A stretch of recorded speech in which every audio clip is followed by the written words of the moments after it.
வணக்கம் Kaveri news காசுபணம் viewers. இன்னைக்கு நம்ம ஷோல போறதுக்கு முன்னாடி இன்னைக்கு இந்திய பங்குச்சந்தை என்னென்ன நடந்திருக்கு, எந்தெந்த பங்குல ப்ராஃபிட் பார்த்திருக்கு, எந்தெந்த கம்பெனில லாஸ் பார்த்திருக்கு, இன்னைக்கு யாரெல்லாம் ஹை தொட்டிருக்காங்க, யாரெல்லாம் லோல வந்திருக்காங்க, ஃபுல் டீடைல் இப்போ நம்ம பார்த்தலாம். முதல்ல இன்னைக்கு மும்பை பங்குச்சந்தை எடுத்துக்கிட்டா 85 புள்ளிகள் ஏற்றம் கண்டு 29,422 புள்ளிகள்ல இன்னைக்கு வர்த்தகம் நிறைவடைஞ்சிருக்கு. இன்னைக்கு ஓவராலா மும்பை பங்குச்சந்தை பிஎஸ்சில ஓவரால் growth percentage எவ்வளவுன்னு பார்த்தீங்கன்னா 0.29% இருக்கு. மும்பை பங்குச்சந்தை மாதிரி தேசிய பங்குச்சந்தை எடுத்துக்கிட்டா இன்னைக்கு 32 புள்ளிகள் ஏற்றம் கண்டு 9,136 புள்ளிகளை இன்னைக்கு வர்த்தகம் நிறைவடைஞ்சிருக்கு. ஓவராலா என்எஸ்சில இன்னைக்கு growth percentage எவ்வளவு அப்படின்னு பார்த்தீங்கன்னா 0.36% இருக்கு. மும்பை பங்குச்சந்தை தேசிய பங்குச்சந்தை எவ்வளவு growth percentage ஃபுல்லா பார்த்துட்டோம். அடுத்ததா நிஃப்டி 50ல இன்னைக்கு அதிக லாபம் பார்த்த பங்குகள் டாப் 5ல ஃபர்ஸ்ட் பிளேஸ்ல இன்னைக்கு கிராசிம் இருக்கு. 6.19% அளவுக்கு ஒரே நல்ல ப்ராஃபிட் பார்த்துருக்காங்க. அதை தொடர்ந்து பேங்க் ஆஃப் பரோடா 2.66% அளவுக்கும், ஜி என்டர்டைன்மெண்ட் 2.36% அளவுக்கும், கெயில் 2.08% அளவுக்கும், அதானி போர்ட்ஸ் 2.04% அளவுக்கு ஒரே நல்ல ப்ராஃபிட் பார்த்துருக்காங்க. அதே மாதிரி நிஃப்டி 50ல இன்னைக்கு அதிக நஷ்டத்தை சந்திச்ச கம்பெனிஸ் எதுன்னு பார்த்தீங்கன்னா டாப் 5ல ஃபர்ஸ்ட் பிளேஸ்ல எஸ் பேங்க் இருக்கு. 3.82% அளவுக்கு ஒரே நல்ல லாஸ் பார்த்துருக்காங்க. அதை தொடர்ந்து ஐசிஐசிஐ பேங்க் 2.78% அளவுக்கும், ஆக்சிஸ் பேங்க் 2.31% அளவுக்கும், ஐடியா செல்லுலார் 1.91% அளவுக்கும், டாடா பவர் 1.69% அளவுக்கு ஒரே நல்ல இன்னைக்கு லாஸ் பார்த்துருக்காங்க. இன்னைக்கான பங்குச்சந்தை டீட்டெயில் ஃபுல்லாக நம்ம பார்த்து முடிச்சுட்டோம். இன்னைக்கு நம்ம நிகழ்ச்சிக்கு வருகை தந்திருக்காரு திரு சேதுராமன் அவர்கள். அவரை நம்ம வெல்கம் பண்ணிடலாம். வணக்கம் சார். சார், தமிழ்நாட்டில் மிக முக்கிய பொருளாதார நிபுணர்களை நீங்களும் ஒருத்தராக இப்போ வளம் வந்துட்டு இருக்கீங்க. நம்ம ஷோவில் எப்போவுமே கேட்குற முதல் கேள்வி தான் உங்ககிட்ட கேட்க வர மாதிரி, இன்னைக்கு இந்திய பங்குச்சந்தை ஏற்றத்தோடு முடிவடைய காரணம் என்ன? அதாவது மார்க்கெட் என்றால் ஏற்ற இறக்கம் இருக்கும். ஓகே, ஏற்ற இறக்கம் இருந்தால் தான் மார்க்கெட்டு. ஆனால் இப்போ கடந்த ஒரு 15 நாட்களாக நமது மார்க்கெட்டை பார்த்தோன்னா அது வந்து ஸ்டாக் மார்க்கெட்டாக இல்லை, அது அல்காரிதம் மார்க்கெட்டாக இருக்கிறது. அதாவது கம்ப்யூட்டர் மார்க்கெட்டாக இருக்குது. ஒரு ஒரு நேச்சுரலாக நடக்கக்கூடிய நிகழ்வுகளுக்கும் ஒரு ஆர்டிஃபிஷியல் நிகழ்வுன்னு சொல்லுவோம், அது மாதிரியான நிகழ்வுகள் இருந்துகிட்ருக்கு. நிறைய விஷயங்கள் இப்போ வந்து ஜியோ பொலிட்டிக்கல் டென்ஷன் வந்து அதிகமாக இருந்து கொண்டு இருக்கிறது. அந்த ஜியோ பொலிட்டிக்கல் டென்ஷனுக்கு மார்க்கெட்டில் எந்த விதமான ரியாக்ஷன்ஸும் இல்லாமல் இருந்துகிட்ருக்கு. ஓகே, நார்மலாக அது மாதிரியான ஜியோ பொலிட்டிக்கல் டென்ஷன் இருக்கும் பொழுது மார்க்கெட்லாம் ஒரு பெரிய ஒரு வாலட்டைல் மூவ்மெண்ட் இருக்கும். அந்த வாலட்டைல் மூவ்மெண்ட் எதுவுமே இல்லை. இரண்டாவது, தேசிய பங்குச்சந்தை நிஃப்டினுடைய ஃபியூச்சரில் பார்த்தோம்னா வால்யூம்லாம் கிட்டத்தட்ட ஒரு 2 கோடி 2.5 கோடிக்கு மேலே நடக்கும். இப்போல்லாம் 40 லட்சம் 50 லட்சம் 80 லட்சத்துக்கு மேலே தாண்ட மாட்டேங்குது. வால்யூமே பார்த்தீங்கன்னா ரொம்ப மந்த நிலைமையில் இருக்குது. காலையில் ஒரு மூமெண்ட் நடக்குது, அதுக்கப்புறம் அப்படியே இருந்துட்டு க்ளோசிங்கில் ஒரு மூமெண்ட் நடக்குது. அது மாதிரி இருந்துட்டு இருக்க தவிர ஒரு ரியல் கிளாரிட்டி வரல. ரெண்டாவது, இன்றைய தினம் சந்தைகள் ஒரு ஏற்றத்திற்கு வந்து முக்கிய காரணம் அப்படின்னு பார்த்தோம்னாக்க மெயினாக வந்து இந்த நம்மளுடைய ஜிஎஸ்டி எவ்வளோ சீக்கிரம் வரும் அப்படிங்கிற ஒரு எதிர்பார்ப்பு. இரண்டாவது, FII inflow, foreign institutions inflow வந்துக்கிட்டே இருக்குது. ஓகே ஓகே, அதாவது ஸ்டாக்ஸ்லாம் ஒன்றும் சீப்பாக இல்லை, அதே சமயத்தில் ஃப்ளோ வந்துட்டு இருக்கிறதுனால மார்க்கெட் வந்து ஒரு மாதிரி ஈடு கொடுத்து நின்றுட்டுருக்கு. ஸோ அந்த ஃப்ளோ எங்கேயாவது ஒரு இடத்துல அரெஸ்ட் ஆகும் பொழுது மார்க்கெட்டில் we can see the dive. Okay, இப்போ இருக்கிறது பார்த்தீங்கன்னா பிஎஸ்சி 29,422 புள்ளிகளாக இருக்குது. நீங்கள் சொன்ன அந்த எஃப்ஐஐ உள்ளீடுகள் அதிகமாக போயிட்டுருக்கு. எந்த நேரத்தில் 30,000 புள்ளிகளை பிஎஸ்சி தொட வாய்ப்பு இருக்கா? அது அடுத்த வாரத்தில் நடக்குமா இல்லை அடுத்த மாதத்தில் நடக்கும்ன்றது உங்களோட ப்ரெடிக்ஷன்? அதாவது 30,000 புள்ளிகள் தொடுவது 36,000 புள்ளிகள் தொடுவதெல்லாம் சர்டைன், எப்போ வேணாலும் நடக்கலாம். ஓகே, ஆனால் இப்போ அதாவது இந்த வாரத்துலேயோ இல்லை வர வாரத்துலேயோ விஷயங்களை பார்த்தோம்னா இந்த ஜனவரியிலேருந்து ஏப்ரல் வரலையும் மார்க்கெட் வந்து ஓரளவுக்கு ஒரு நல்ல ரிட்டர்னை கொடுத்துருக்கு. ஓகே, ஸோ இந்த ரிட்டர்ன் செகண்ட் ஹாஃபில் கிடைக்குமானா ஒரு பெரிய கேள்விக்குறியாக இருக்குது. அதுக்கு நிறைய விஷயங்கள், நிறைய மேக்ரோ லெவலில் எக்கானமி லெவலில் நிறைய விஷயங்கள் வந்து பார்க்க வேண்டியிருக்கு. ஓகே, கார்ப்பரேட்ஸில் வந்து பார்த்தோன்னா ஏர்னிங்ஸில் ஒன்றும் பெரிய அளவில் மாற்றங்கள் ஏற்படவில்லை. ஓகே, இரண்டாவது, நம்ம வந்து எதிர்பார்த்து கொண்டிருக்கக்கூடிய எம்ப்ளாய்மெண்ட் அதுவும் வந்து பெரிய லெவலில் மூவ்மெண்ட் ஆகவில்லை. ஸோ சில டேட்டாஸ்லாம் ஒன்று வந்து ஸ்டில் வந்து ஸ்டாக்னண்ட்டாக இருக்குது. அந்த ஸ்டாக்னண்ட் ஆக்டிவேட் ஆனால் தான் நம்ம வந்து அதனுடைய இம்பேக்டை மார்க்கெட்டில் பார்க்க முடியும். இரண்டாவது, ஜிஎஸ்டி வந்தால் அது உடனே அதனுடைய பலனை நம்ம பார்க்க முடியாது. ஒரு செடிக்கு வந்து ஒரு விதையை போடுறோன்னா அது வளர்ந்து வந்து அதுக்கப்புறம் தான் அது பலனை கொடுக்கும். ஸோ அதனால் ஜிஎஸ்டிங்கிறது பார்த்திங்கன்னா குறைந்தது 2 அல்லது 3 வருடங்கள் ஆகும். அதனுடைய பலனை இந்திய மக்களும் ஃபுல்லாக அனுபவத்திற்கும் இந்திய எக்கானமியில் வந்து அது ஃபுல் இம்பேக்ட் வரதுக்கும். ஜிஎஸ்டி ஜூலைல அமல் ஆகிடுச்சுன்னா இந்தியாவோட ஜிடிபி மேலே போக வாய்ப்பு இருக்கா? உடனே போகாது, அதான் சொல்ல வரேன். அது எப்படி உடனே வாய்ப்பு இருக்கான்னு கேட்குறேன். தாராளமாக போகும். அது வந்து 2 வருஷம் எடுத்துக்கும். ஓ, அதுக்கே 2 வருஷம் எடுத்துக்கும். இப்போ குழந்தைகளை ஃபர்ஸ்ட் ஸ்டாண்டர்ட் சேர்க்குறாங்க, அதுலேருந்து தானே 10th வருது. டேரெக்டாக 1ஆம் கிளாஸ்லேருந்து 10ஆம் கிளாஸ் சேர்த்துருவீங்களா? அது மாதிரி அந்தந்த லெவல் மாறி தான் வரணும். ஸோ இதில் வந்து அந்த மாற்றங்களை கொடுக்கும் பொழுது அந்தந்த செக்டாருக்கு வந்து எந்தெந்த மாற்றங்கள் இருக்குது, அதை எப்படி வந்து அதை சிங்க்ரனைஸ் பண்ண போகிறாங்க, ஸோ இதனால் வந்து எந்தெந்த ஸ்டேட்டுக்கு வந்து பிரச்சனைகள் இருக்குது, அவங்க எப்படி அதெல்லாம் சால்வ் பண்ண போகிறாங்க. ஸோ இதனால் வந்து எல்லாமே டைரெக்டாக வந்து நம்பர் 1 எக்கானமி ஆகுமா, இல்லை இன்னும் நம்பர் 2லேயும் மறுபடியும் டிரான்சாக்ஷன் நடக்குமா, அது மாதிரி நிறைய விஷயங்கள் இருக்குது. ஸோ அதனால் இதெல்லாம் வந்து பொறுத்திருந்து தான் பார்க்க வேண்டும். ரெண்டாவது, இட்ஸ் அ குட் மூவ். இந்த ஜிஎஸ்டி வந்ததுன்னா ரீட்டைலில் இருக்கிறவங்களுக்கு ஒரு பெனிஃபிட் இருக்கும். அதே சமயத்தில் சில செக்டாரில் கம்மியாக இருக்கிறதுக்கு அதிகமான வட்டி கொடுக்குற மாதிரி இருக்கும், டேக்ஸ் போகிற மாதிரி இருக்குமே தவிர, but it's a good impact இருக்கும். பட் உடனே இருக்காது, குறைந்தது 2 வருடங்கள் ஆகும். Okay sir. அதே போல் மான்சூன் ப்ரெடிக்ஷன் இப்போ வந்து நடந்திருக்கு. அதில் பார்த்தீங்கன்னா கிட்டத்தட்ட ஐ திங்க் ஜூன் மாதத்துலேருந்து நினைக்கிறேன் தென்மேற்கு பருவமழை கிட்டத்தட்ட 90% மேலே இந்தியாவில் இப்போ பொழியும் சொல்லி வானிலை ஆய்வு மையம் தெரிவிச்சிருக்காங்க. இது வந்து பங்குச்சந்தையில் மிகப்பெரிய அளவில் எதிரொலிக்கிறதா சில கருத்தை கூறிட்டு இருக்காங்க. இதில் நீங்கள் எப்படி பார்க்குறீங்க? கண்டிப்பாக, அதாவது மழை மான்சூன் என்பது இந்தியா முழுவதும் ஒரு பெரிய அளவில் ஒரு தாக்கத்தையோ அல்லது ஏற்றத்தையோ ஏற்படுத்தக்கூடும். கடந்த ஒரு 2-3 வருடங்களாக பார்த்தோமே ஆனால் மான்சூன் ப்ரெடிக்ட் பண்ணுறதை விட கம்மியாக தான் வந்து மழையினுடைய அளவு இருக்குது. ஸோ அந்த அளவுக்கு இல்லை. ஸோ ஆவரேஜாக 90%னா 85%, 80% தான் வரும். ஸோ அதேமாதிரி 80% வரும்பொழுது அதனுடைய இம்பேக்ட் எப்படி இருக்கும் அப்படிங்கிறத பார்க்கணும்.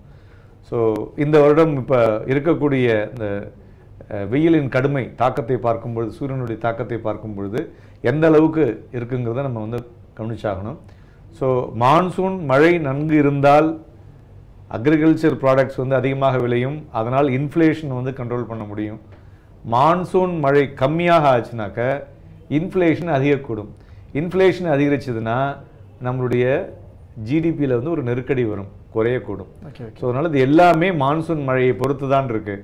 இரண்டாவது, இது வந்து டூ ஏர்லி டு ப்ரெடிக்ட்னு சொல்லலாம். அதாவது இப்போ வந்து ஒரு ப்ரெடிக்ஷன் கொடுக்கலாம், நம்ம ஆக்சுவல்ஸ் வருது பார்த்தீங்களா, ஜூன் ஜூலை இதை வைத்து தான், அதாவது மே ஜூன் ஜூலை வைத்து தான் அடுத்த 6 மாதம் எப்படி இருக்குன்னு சொல்ல முடியும். அதுக்கு வந்து ஃபஸ்ட்டு மேலே வரக்கூடிய முதல் அந்த ஓப்பனிங் இன்னிங்ஸ்னு சொல்லுவோம் இல்லையா கிரிக்கெட்டில், அதுமாதிரி அந்த opening May first week second வீக்கில் எந்த அளவுக்கு ஒரு மழையினுடைய தாக்கம் இருக்கோ அதற்கு தகுந்தாற் போல் அந்த வருஷம் ஃபுல்லாக நம்ம வந்து அதை கணிக்க முடியும். அதனால் மழை பெய்வதை பொறுத்து பங்குச்சந்தையாக மட்டும் இல்லாமல் ஹோல் எக்கானமிலையும் ஒரு மாற்றம் இருக்கும். ஒரு பருவமழை மொத்த இந்தியாவோட தலையெழுத்தையும் மாற்றப்படும். Okay sir. அடுத்ததாக சர்வதேச சந்தையில் பார்த்தீங்கன்னா இந்திய ரூபாயோட மதிப்பு இப்போ வலுவடைஞ்சிட்டு வருது. இது பங்குச்சந்தையில் யாருக்கு லாபம் யாருக்கு நஷ்டமாக இருக்கும்னு நீங்கள் நினைக்கிறீங்க? துறை வைஸாக கேட்குறேன், செக்டார்ஸ். துறையை சார்ந்து பார்த்தோன்னு வச்சுங்களேன், இது வந்து முதல்ல துறையை விட கண்ட்ரிக்கு பார்ப்போம். ஓகே. ஸோ இந்திய ரூபாயினுடைய மதிப்பு ஸ்ட்ராங் ஆகும் பொழுது, டாலர் வீழ்ச்சி ஆகும் பொழுது நாம் இம்போர்ட் செய்யக்கூடிய கச்சா எண்ணெய் நமக்கு வந்து ஒரு பிரீத்து கொடுக்குது. Okay okay. அதேமாதிரி இன்ஃப்ளேஷனை கண்ட்ரோல் பண்ணுறதுக்கு அது வந்து சௌரியமாக இருக்குன்னு சொல்லலாம். அதுமாதிரி இம்போர்ட் பண்ணக்கூடிய ப்ராடக்ட்ஸ் நமக்கு இங்கே வருது இல்லையா லோக்கலாக, ஸோ அது வந்து கம்மியான விலையில் கிடைக்குது. ஆனால் அதே சமயத்தில் நம்ம இங்கேருந்து எக்ஸ்போர்ட் பண்ணுறோம்ல, அந்த துறைகள் முதலாக ஐடி, இரண்டாவது ஆட்டோ ஆன்சிலரி, மூன்றாவதாக பார்த்தீங்கன்னாக்க ஃபார்மாசூட்டிக்கல், தென் நான்காவதாக பார்த்தோன்னா சம் ஃபைனான்ஸ் ப்ராடக்ட்ஸ், இது எல்லாமே ஈவன் டெக்ஸ்டைல்ஸ், இது எல்லாமே பார்த்திங்கன்னா எக்ஸ்போர்ட்ஸில் வந்து அடிபடுது. ஸோ அதாவது என்ன, கரண்ட் அக்கௌண்ட் டெஃபிசிட்ஸில் நம்ம எவ்வளோ எக்ஸ்போர்ட் பண்ணுறோம் எவ்வளோ இம்போர்ட் பண்ணுறோமோ அதை பேலன்ஸ் பண்ணி தான் கரண்ட் அக்கௌண்ட் டெஃபிசிட் கொண்டு வரும். ஸோ இம்போர்ட் பண்ணுறதுக்கு சாதமாகும், எக்ஸ்போர்ட் பண்ணுறதுக்கு வந்து ஒரு மாதிரி ஒரு திணர்ச்சியாக இருந்ததுன்னு வச்சுங்களேன், ஒரு difficult to match with the products. அப்போ என்ன ஆகுன்னு கேட்டிங்கன்னா, கார்ப்பரேட்ஸில் எக்ஸ்போர்ட் பண்ணக்கூடிய கம்பெனிகளுடைய கார்ப்பரேட்ஸில் அவங்களுக்கு கிடைக்கக்கூடிய லாபங்கள் குறையக்கூடும். லாபங்கள் குறையும் பொழுது எக்ஸ்பேன்ஷன் குறையும். ஸோ எக்ஸ்பேன்ஷன் குறையும் போது ஒரு மாதிரி ஒரு தேக்க நிலைமை, ஒரு மந்த நிலைமை இருக்கும். நம்ம இம்போர்ட் பண்ணி பண்ணுறது வந்து ஒரு 40%, எக்ஸ்போர்ட் வந்து 60% இருக்கும். அந்த 60%ல் 40-50% வந்து இம்பேக்ட் ஆச்சுன்னா கண்டிப்பாக அதனுடைய இம்பேக்ட் வந்து கார்ப்பரேட்ஸில் பிரதிபலிக்கும். ஸோ அது வந்து இந்த இந்த இந்த குவார்ட்டரில் தான், 4th குவார்ட்டரில் தான் தெரியும். அதான் 2016 to 17 ஃபோர்த் குவார்ட்டரில் சொல்கிறீங்க. ஆமா. Okay sir. அடுத்ததாக என்பிஏல வந்து RBI Reserve Bank of India வந்து ஒரு புதிய விதிகள்லாம் வகுத்திருக்கிறதா சொல்லிட்டு இருக்காங்க. அந்த விதிகள்லாம் வங்கித்துறைக்கு எந்த விதத்தில் பாதிக்கும்? ரிசர்வ் பேங்க் ஆஃப் இந்தியாவுடைய நான் பெர்ஃபார்மிங் அசட்ஸ் கிளாசிஃபிகேஷனை வந்து ரொம்ப தெளிவாக சொல்லியிருக்காங்க. அதாவது வரக்கூடிய காலகட்டத்தில் பேங்க்ல இருக்கக்கூடிய என்பிஏவை என்ன மாதிரியான கிளாசிஃபை பண்ணி எதெல்லாம் bad loan or bad bank அப்படின்னே கிரியேட் பண்ணுற அளவுக்கு இப்போ வந்திருக்கு. ஸோ இந்த கிளாசிஃபிகேஷன்ஸில் பொதுத்துறை வங்கிகள் இருக்கு இல்லையா, கவர்மெண்ட் ஓரியன்ட் பேங்க்ஸ், அதற்கெல்லாம் பார்த்தீங்கன்னாக்க ஒரு 5% வரை அந்த இம்பேக்ட் இருக்கும் இப்போ. ஓகே. அதுபோல் ப்ரைவேட் செக்டார் பேங்க்ஸ் அதில் பார்த்தீங்கன்னா 2-5% வரை இருக்கும். நேற்று வெளியான இண்டூசன் பேங்க், எஸ் பேங்க் பார்த்தீங்கன்னா இன்றைக்கி நீங்கள் சொன்னீங்கல்ல எஸ் பேங்க் வீழ்ச்சியில் முதல்ல இருக்குன்னு, அதற்கு காரணம் ரிசர்வ் பேங்க் ஆஃப் இந்தியா இப்போ கொடுத்துருக்கக்கூடிய புதுவிதமான நான் பெர்ஃபார்மிங் அசட்ஸை வந்து அவங்க வந்து அதை காமிக்க வேண்டும், அதெல்லாம் வந்து அதில் கிளாஸிஃபை பண்ணி கொண்டு வர வேண்டும் என்ற காரணத்தினால அவங்களோட என்பிஏ வந்து அதிகரிச்சிருக்கு. ஓகே. ஸோ என்பிஏ அதிகரிச்சதுனால ப்ராஃபிட்டபிலிட்டியில் இம்பேக்ட் இருக்குது. Okay okay okay. ஸோ அதனால தான் உங்களுக்கு வந்து வரக்கூடிய காலகட்டத்தில் பொதுப்பணி பப்ளிக் செக்டார் பேங்க்ஸில் பார்த்தீங்கன்னாக்க ஒரு இம்பேக்ட் இருக்கும். அதனால தான் இன்றைக்கு நீங்கள் படிக்கும்பொழுது பேங்கிங் செக்டாரை பற்றி சொல்லலை, பேங்கிங் இண்டெக்ஸ் தனியாக இருக்குது, அதையும் எடுத்துங்க. அதாவது நிஃப்டி, சென்செக்ஸ், தென் பேங்க் நிஃப்டியும் எடுத்துங்க. ஓகே. ஸோ பேங்க் நிஃப்டி வந்து ஃபைனான்ஸ் துறை சார்ந்த வங்கிகளை சார்ந்த இண்டெக்ஸ். ஸோ அதுவும் வந்து ஒரு கிளாரிட்டி கிடைக்கும். பேங்க் இண்டெக்ஸ் பார்த்தோன்னா கடந்த 4 நாட்களாக வீழ்ச்சியிலே இருந்துட்டு இருக்கு, 80 புள்ளிகள் 90 புள்ளிகள்னு சொல்லிட்டு. அந்த பேங்க் இண்டெக்ஸ் வந்து நிஃப்டிலையும் பேங்க் நிஃப்டிலையும் 40% அந்த கான்ஸ்டியூட் இருக்கு. ஸோ இது 100 பாயிண்ட் இறங்கினா அதனுடைய இம்பேக்ட் 40% வந்து நிஃப்டியில் இருக்கும், சென்செக்ஸில் இருக்கும். இது 100 புள்ளிகள் ஏறினா, பேங்க் நிஃப்டி 100 புள்ளிகள் ஏறினா நிஃப்டிலையும் சென்செக்ஸ்லையும் அதோட இம்பேக்ட் இருக்கும். ஸோ அதனால் வங்கித்துறை பார்த்தோன்னா வீழ்ச்சியில் தான் இருந்துட்டு இருக்கு. ஸோ இந்த வங்கித்துறை வீழ்ச்சிகள் வரக்கூடிய பொது பப்ளிக் செக்டார் பேங்கினுடைய இம்பேக்ட் தகுந்த மாதிரி மார்க்கெட்டில் ஒரு ரியாக்டை கொடுக்கக்கூடும். ஸோ அதனால் இந்த இப்போ ரிசர்வ் பேங்க் எடுத்திருக்கக்கூடிய இந்த டெசிஷன் வந்து இம்மீடியட்டாக ஒரு வீக்னஸ் கொடுத்தாலும் ஒரு லாங் டேர்முக்கு இது வந்து ஒரு பெட்டர் வேன்னு சொல்லலாம். அதாவது நம்ம திடீர்னு பார்த்தீங்கன்னாக்க ஒவ்வொரு அரசாங்கமும் நான் வந்து அக்ரிகல்ச்சரில் வந்து எல்லா கடனையும் ரத்து செய்கிறேன் அப்படிங்கிறாங்க. இப்போ யூபி பார்த்தோன்னா கிட்டத்தட்ட 30,000 கோடி, மகாராஷ்டிரா பார்த்தோன்னா 25,000 கோடி, தமிழ்நாடு பார்த்தோன்னா 2,000 கோடி. ஸோ இதுவே என்னாச்சு உங்களுக்கு கிட்டத்தட்ட 70,000 கோடி ரூபாய். 70,000 கோடி ரூபாய் வந்து அந்த சிஸ்டத்துலேருந்து கம்ப்ளீட்டாக ரைட் ஆஃப் பண்ணுறாங்க. ஸோ இதேமாரி பண்ணும்பொழுது இதுக்குண்டான ப்ரொவிஷனை பண்ணி வைக்கணும்ல. ஸோ அதை தான் கரெக்டாக அந்தந்த குவார்ட்டருக்குள்ளே பண்ணுங்க அப்படிங்கிறாங்க. அதாவது ஃபாரின் ஸ்டாண்டர்ட்ஸில் நம்மளுடைய வங்கிகளை கொண்டு வரும்பொழுது தான் அந்த அந்த என்பிஏ என்று சொல்லக்கூடிய நான் பெர்ஃபார்மிங் அசட்ஸில் அந்த வங்கிகளினுடைய ஸ்திரத்தன்மை எப்படி இருக்கும், இந்த வங்கிகளால் எப்படி வேலை செய்ய முடியும் அப்படிங்கிறத வந்து ஒரு சின்ன ஒரு ஆசிட் டெஸ்ட் மாரி அவங்க கண்டுபிடிக்கிறதுக்காக சில புதிய யுக்திகளை கொண்டு வந்து அந்த ஏர்லி வார்னிங் சிஸ்டம் மூலியமாக வங்கிகளை பலப்படுத்துவதற்காக கொண்டு இருக்கக்கூடிய வழிமுறைன்னு சொல்லலாம். என்றைக்குமே ஒரு புதுசாக ஒரு வழிமுறைகள் வரும்பொழுது அது கஷ்டமாக இருக்கும். இப்போ உங்களுக்கே காலையில் வந்து ஆஃபீஸ் 8:30 மணிக்கு வரணும் அப்படிங்கிற பொழுது 9:30லேருந்து 8:30க்கு வர சொல்கிறாங்களேன்னு கஷ்டமாக இருக்கும். அதே இது ஒரு வாரம் 10 நாள் ஆச்சுன்னு வச்சுங்க, அது உங்களுக்கு அது பழகி போயிடும். அதுபோல் புதுசாக வருவது வந்து எல்லா இடத்துக்குமே எல்லா துறைகளும் சரி அது வந்து ஒரு கஷ்டமான ஒரு இதுவாக தான் இருக்கும். அதுபோல் இப்போ இந்த என்பிஐ அவங்க வந்து காமிக்கும் பொழுது அதனுடைய இம்பேக்ட் வந்து பெருசாக தான் தெரியும் மார்க்கெட்டில். ஆனால் நீண்ட நாளுக்கு நல்லது. அது மாதிரி இறங்கும் பொழுது அந்த துறையை சார்ந்த பங்குகளை வாங்குவது நல்லது. Okay sir. அடுத்ததாக இன்றைக்கி பங்குச்சந்தையில் பார்த்தீங்கன்னா கிராசிம் வந்து 6.19% அளவுக்கு ப்ராஃபிட் பார்த்துருக்காங்க. எனக்கு தெரிஞ்சு கடந்த 2 வாரத்தில் கிராசிம்ன்ற பேர் லிஸ்ட்டில் ஃபஸ்ட்டு வந்து நான் பார்க்கல, இப்போ தான் ஃபஸ்ட் டைம் பார்க்குறேன். இந்த அளவுக்கு கிராசிம் இன்னைக்கு ஏற்றம்க்கான காரணம் என்ன? கிராசிம் வந்து டெய்லி வராதா இருக்கும், but it's Birla group, A group company, ஒரு ப்ளூ சிப்னே சொல்லலாம். மெயினாக இன்றைக்கி ஏறின காரணம் வந்து ஆதித்ய பிர்லா நோவான்னு சொல்லிட்டு இன்னொரு கம்பெனி இருக்குது, அதுவும் மெர்ஜ் ஆக போகுது. ஓகே. ஸோ அந்த மெர்ஜரில் வந்து ரேஷியோக்காக அது அனௌன்ஸ்மெண்ட் சொல்லியிருக்காங்க. அதனுடைய இம்பேக்டில் இன்றைக்கி வந்து அது கிராசிம் ஏறி இருக்குது. ப்ளஸ் கிராசிமில் வந்து டெக்ஸ்டைல், மெயினாக டெக்ஸ்டைல்ஸில் வந்து நிறைய பெனிஃபிட்ஸ் இருக்குங்கிற எதிர்பார்ப்பில் அதுவும் ஏறி இருக்கு. Okay sir. அடுத்ததாக வந்து பி நோட்டு, பார்ட்டிசிபேட் நோட்டை பற்றி கேட்க விரும்புகிறேன். இதுக்கு முன்னாடி நடந்த எபிசோடில் பி நோட்டை பற்றி ஃபுல்லாக விவரிச்சாங்க. அதுக்கப்புறம் என்னென்ன அதெல்லாம் நடக்கும் என்ன நடக்காதுன்னு சொல்லி வந்த கெஸ்ட் ஃபுல்லாக சொல்லியிருந்தாங்க. இப்போ இன்றைக்கி பார்த்தீங்கன்னா கடந்த 4 மாதத்தில் இல்லாத அளவுக்கு பி நோட்னு சொல்லக்கூடிய பார்ட்டிசிபேட் நோட்ஸில் முதலீடுகள் 1,78,437 கோடி ரூபாயை அதிகரிச்சிருக்கு. அதாவது 4 மாதத்தில் எல்லாமே ஃபர்ஸ்ட் டைமே இவ்வளோ அதிகரிச்சிருக்கு. பி நோட்டில் இந்த அளவு முதலீடு அதிகரிக்க காரணம் என்ன? அதாவது ஈஸி வே ஆஃப் இன்வெஸ்ட்மெண்ட்ஸ் தான் சார் பி நோட், வேறு எதுவும் இல்லை. ஓகே. பி நோட்டில் வந்து உங்களுக்கு யார் பண்ணுறாங்க என்னதுங்கிற வந்து தெரியாது, ஐடென்டிட்டி தெரியாது. அதுதான் இப்போ வந்து வேற மாற்றி கொண்டு வராங்க. எஃப்ஐஐபி மூலியமாக நம்ம கவர்மெண்ட்டில் வந்து ஆட்டோமேட்டிக் ரூட்டில், அதாவது ஃபாரின் டைரக்ட் இன்வெஸ்ட்மெண்ட்ஸை எஃப்ஐஐபி மூலமாக கொண்டு வரும்பொழுது இட்ஸ் ஆட்டோமேட்டிக் ப்ராசஸ் அப்ரூவலோட. ஸோ யாருக்காகவும் எந்த அப்ரூவலுக்கும் வெயிட் பண்ணாமல் கொண்டு வரத்துக்கு சில பேசிக் லெவலெல்லாம் கொண்டு வந்துட்டுருக்காங்க. அதேமாரி வரும்போது அதில் தான் அந்த ஜிஐஏபி is going to come inside. நிறைய விஷயங்கள் இருக்குது அதில். பட் ஓவராலாக வந்து இது மாதிரியான பணங்கள் உள்ள வருவது short term in nature.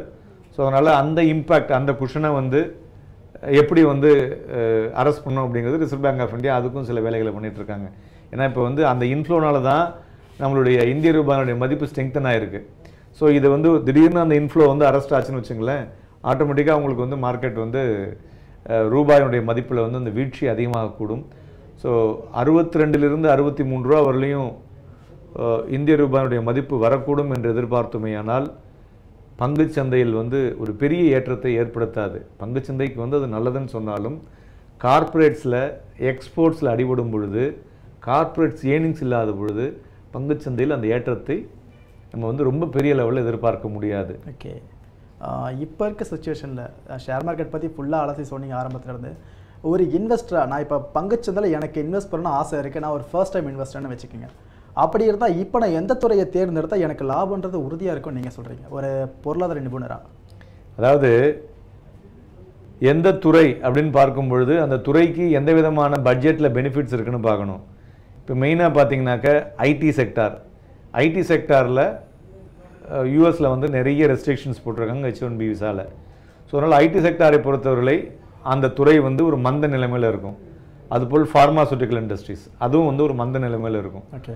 So இது மாதிரி எதெல்லாம் மந்த நிலைமையில் இருக்குங்கிறத முதல்ல டிசைட் பண்ணி எல்லாத்தையும் வெளில எடுக்கணும். எதெல்லாம் பெட்டராக இருக்கும் அப்படின்னு பார்த்தோம்னாக்க எக்கானமி இம்ப்ரூவ் ஆகும்பொழுது ஃபஸ்ட்டு ஏறக்கூடியது NBFCs, நான் banking finance companies are banking sector, அந்த துறையை சார்ந்த பங்குகளை கவனிக்க வேண்டும். அடுத்ததாக இன்ஃப்ராஸ்ட்ரக்சர். ஸோ இன்ஃப்ராஸ்ட்ரக்சர் துறை கட்டுமான பணிகளில் வந்து கவர்மெண்ட் வந்து நிறைய இன்வெஸ்ட்மெண்ட்ஸ் இப்போ வந்து அறிவிச்சிட்ருக்காங்க. ஸோ அதனால் அந்த துறையை சார்ந்த பங்குகளுக்கு அதிகமாக இருக்கும்.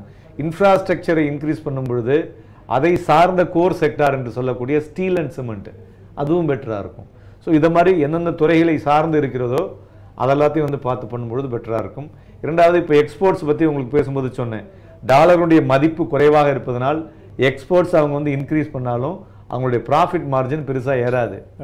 ஸோ அதனால் கார்ப்பரேட்ஸில் ப்ராஃபிட் மார்ஜின் காமிக்க முடியாதுங்கிற பொழுது எக்ஸ்போர்ட் ஓரியன்ட் கம்பெனிகளை தவிர்த்து லோக்கலாக capital consumption, local consumer durables இருக்கு இல்லையா, அந்த துறையை சார்ந்த கம்பெனிகள் நன்கு பண்ணும். Okay sir.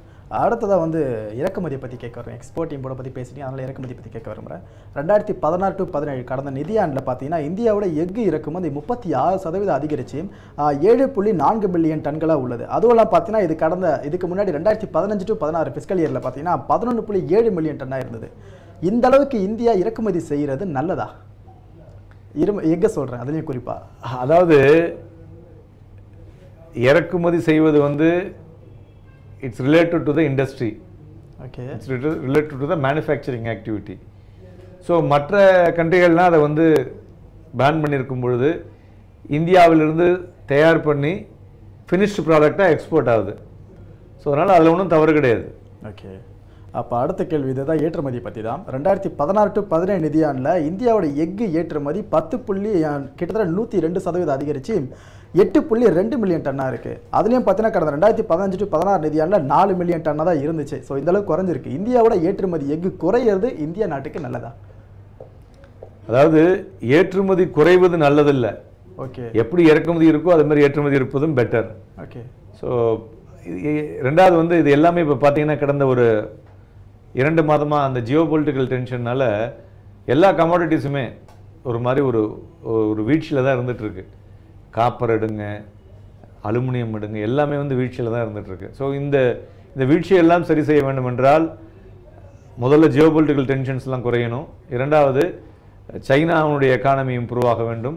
அதுபோல் யூரோப்பில் வந்து இந்த எலெக்ஷன்ஸ் இருக்குது, அந்த எலெக்ஷன்ஸ் முடிஞ்சு இந்த பிரெக்சிட் ஒரு கம்ஃபர்டபுள் எக்ஸிட் கிடைக்கும் பொழுது தான் அதன் பிறகு ஓவரால் வேர்ல்டு எக்கானமியில் ஒரு சேஞ்சஸ் வரும். ஓகே. ஸோ அது வரலையும் பார்த்தோம்னாக்க it will be a volatile மூமெண்ட்னு சொல்லலாம். ஓகே. அடுத்ததாக இபிஎஃப் எம்ப்ளாய் ப்ராவிடென்ட் ஃபண்ட் பற்றி தான் கேட்க வரேன். கிட்டத்தட்ட பார்த்தீங்கன்னா 8.65% வட்டி அளிக்கணும்னு சொல்லிட்டு இன்னைக்கு மத்திய அமைச்சர் வந்து ஒப்புதல் கொடுத்துருக்காங்க. அப்படின்னு யார் சொல்லியிருக்காங்க பார்த்தீங்கன்னா தொழிலாளர் நலத்துறை அமைச்சரான பண்டாரு தத்ராயதை தான் சொல்லியிருக்காரு. இந்த இபிஎஃப் இது மூலமாக வர தொகையை மத்திய அரசு ஏன் பங்குச்சந்தையில் முதலீடு செய்யக்கூடாது?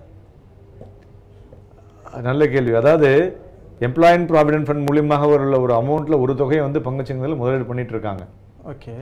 ஓகே. அதை வந்து இன்க்ரீஸ் பண்ணுவதற்கு அந்த சட்டங்களை பார்லிமெண்ட்டில் போட்டு ஜனாதிபதியினுடைய கையொப்பத்தோடு தான் பண்ண முடியும். ஜஸ்ட் லைக் தட்லாம் பண்ண முடியாது. ஸோ ஏன்னா இது ரெண்டாவது வந்து எந்த ஒரு டெசிஷனும் ஒட்டுமொத்தமாக எடுக்க வேண்டும் இல்லையா, அதனால் வந்து அவ்வளோ சீக்கிரம் வராது. பட் அதை தான் வந்து ஒரு ப்ரெசன்டேஷனே கொடுத்துருக்காங்க.